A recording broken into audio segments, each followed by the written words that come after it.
ভালো আছেন তো নাকি? আলহামদুলিল্লাহ অনেক ভালো। দেখ, আপনার এখানে যে করলা যেটা দেওয়া ছিল এই করলাটার নামটা নাকি জানো ভাই? রূপালী। রূপালী। তা যে রূপালী করলা দেওয়ার আগে আপনাকে বলছিলাম যে প্রত্যেকটা গিটে প্রায় এর জ্বালা চলে আসবে। আহ, পাশাপাশি হচ্ছে আমাদের যে করলার যে বৈশিষ্ট্যের কথা আপনাকে বলছিলাম যে এটার আড়াটা থাকে হলো রাবারের মতো, যেটা আপনার পরিবহনযোগ্য।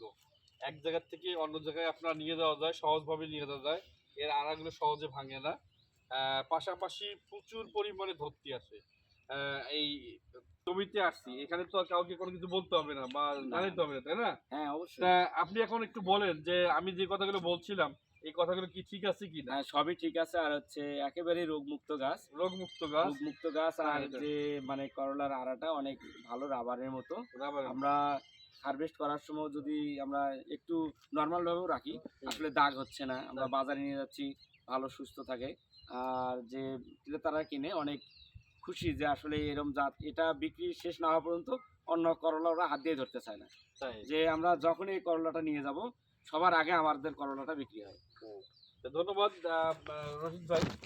আপনারা যারা এখানে উপস্থিত আছেন তাহলে কি এই করলার জাত কি আগামীতে কি কেনা যাবে না? আলহামদুলিল্লাহ সবাই সবাই আপনারা গাড়েন এবং ভালো একটা ফলন পান। আর যদি বেশি বেশি ফলন পেতে চান